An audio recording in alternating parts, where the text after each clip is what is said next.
Assalamualaikum warahmatullahi wabarakatuh. Anak-anak, ketemu lagi dengan saya Ibu Ani Rosida. Kali ini kita bertemu dalam KD 3.2 yaitu materi listrik statis. Nah, KD 3.2 yaitu menganalisis muatan listrik, gaya listrik, kuat medan listrik, fluks, potensial listrik, energi potensial listrik, serta penerapannya dalam berbagai kasus. Ya. Listrik statis dalam kehidupan sehari-hari banyak kita jumpai, misalkan ya pada peristiwa petir, itu adalah peristiwa listrik statis.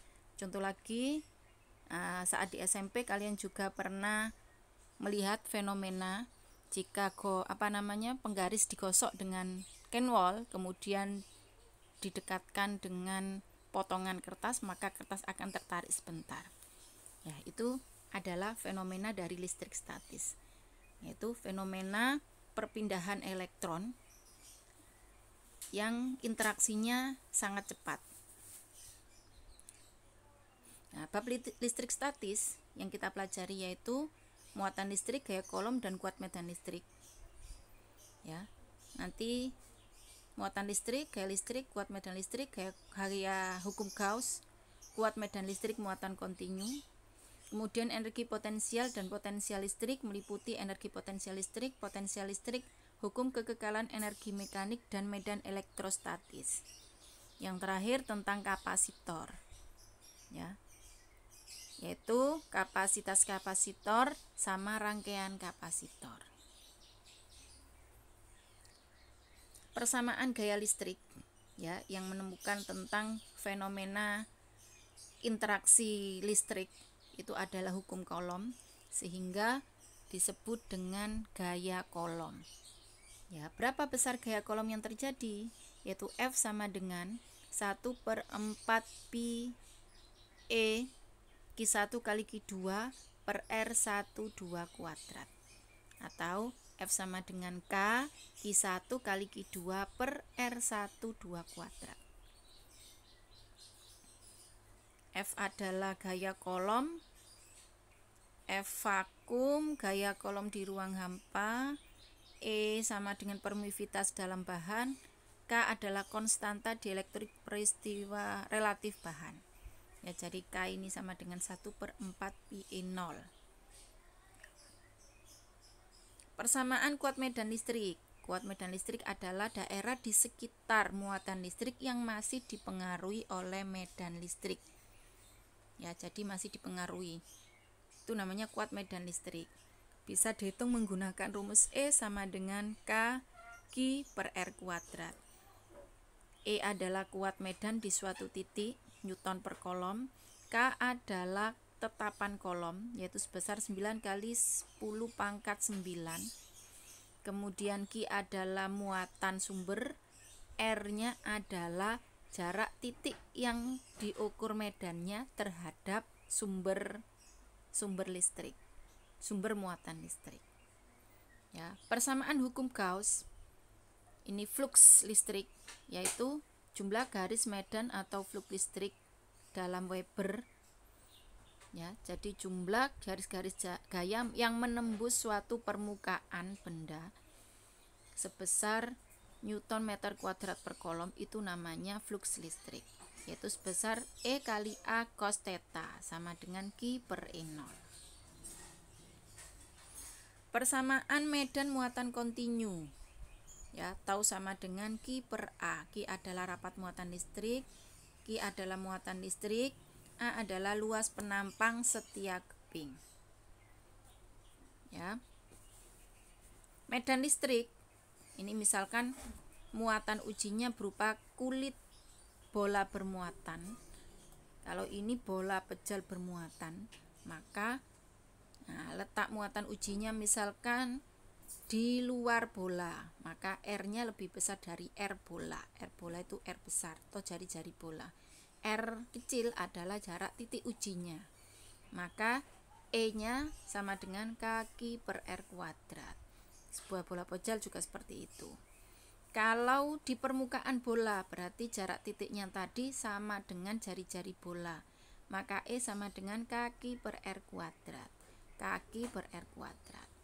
Kalau di dalam bola berarti R-nya kurang dari R bola atau kurang dari jari-jari bola, maka kuat medannya sama dengan 0. Ya, kalau bola pejal bermuatan, maka muatannya sama dengan permukaan, sama dengan di permukaan bola.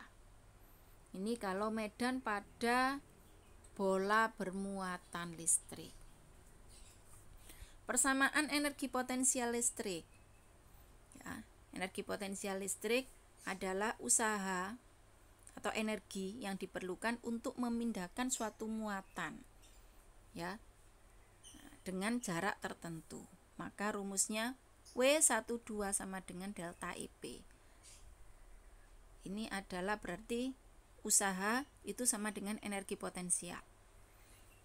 Persamaan potensial listrik delta V sama dengan kaki dalam kurung 1/R2 dikurangi 1/R1. Nah, delta V adalah beda potensial antara dua titik.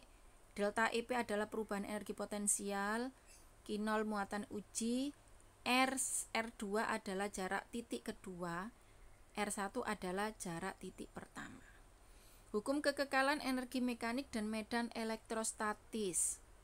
Ya, QV1 ditambah setengah MV1 kuadrat sama dengan QV2 sama dengan setengah MV2 kuadrat. Ya, ini energi kinetiknya, ini adalah energi potensialnya. Ya, jadi energi potensial ditambah energi kinetik sebelum dan sesudah.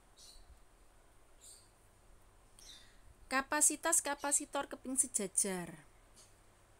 Ya, keping sejajar itu C diformulasikan C sama dengan Q/V.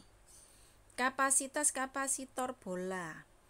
Kalau sebuah bola maka C-nya sama dengan 4πe0R atau R/K. Kapasitas kapasitor silinder. Ya, untuk persamaan ini cuman sekedar tahu saja ya naknya. Nak ya, biasanya belum digunakan saat SMA. Rangkaian kapasitor. Kapasitor adalah suatu alat yang konsepnya menggunakan muatan listrik. Jadi kapasitor fungsinya menyimpan muatan listrik. Ya, kapasitor bisa disusun secara seri, bisa disusun secara paralel. Untuk apa? Ya, kapasitor tadi kan untuk menyimpan muatan listrik. Jadi untuk kalau pada tukang-tukang listrik ya, untuk membuat kapasitornya itu memiliki lebih besar muatan atau lebih kecil, maka bisa digunakan rangkaian seri paralel. Ya, kalau untuk seri maka rangkaian penggantinya sama dengan 1/C seri sama dengan 1/C1 ditambah 1/C2 dan seterusnya. Pada rangkaian seri ini muatannya akan sama. Ya, muatan yang masuk di seri itu sama, berarti Q sama dengan Q1 sama dengan Q2 sama dengan Qn. Untuk potensialnya, beda potensialnya pada ujung-ujung kapasitor akan berbeda. Yaitu tegangannya V sama dengan V1 tambah V2 dan seterusnya. Ini sama dengan konsep hukum Ohm kemarin ya nak ya. Kalau pada rangkaian seri, kalau pada hukum Ohm arusnya yang sama, V-nya yang beda. Kalau pada kapasitor muatannya sama, V-nya berbeda. Untuk rangkaian paralel kapasitor, ini rangkaian paralel kapasitor. Ya, untuk rangkaian paralel maka kapasitas penggantinya itu lebih besar. Karena CP sama dengan C1 tambah C2 dan seterusnya. Pada rangkaian paralel muatannya berbeda, tegangannya sama. Muatannya berbeda, muatan yang masuk di C paralel. Jadi C1 sama C2 itu nanti akan berbeda muatannya. Tegangannya akan sama. Ya, contoh soal. Ini contoh soal untuk gaya kolom. Misalkan 3 buah titik A, B, C. Ini A, ini B, ini C, membentuk segitiga sama sisi berjarak 3 cm. Titik-titik tersebut memiliki muatan masing-masing 15 mikrokolom, 40 mikrokolom, dan 2 mikrokolom. Ya, ketiganya adalah muatannya positif. Kalau positif, maka muatannya akan tolak menolak. Kalau muatan positif dengan positif akan tolak menolak, muatan negatif dengan negatif akan tolak menolak, muatan kalau berbeda muatan akan tarik menarik. Ya. Yang ditanyakan, hitung gaya elektrostatis total pada titik C. Ini adalah titik C. Ya, maka C ini akan ditolak oleh A, maka arahnya adalah ke atas. Nah, ini C ini ya, berarti ini B-nya adalah muatannya negatif. Nah, ini tidak ada tandanya ini karena ditarik. Ya, ditarik oleh B. Ya, QA 15, QB min 40 mikrokolom, QC adalah 2 mikrokolom, jaraknya adalah 3 cm, berarti 3 kali 10 pangkat min 2 meter. Maka gaya C atau gaya yang dialami oleh C sebesar, ya kita uraikan satu-satu, berarti C akan ditolak oleh A, maka arahnya ke sana.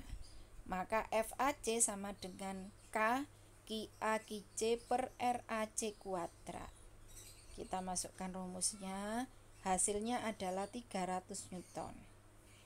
Kemudian C dengan B, ya, karena B adalah muatannya negatif, maka C akan ditarik oleh B sehingga arahnya menuju B.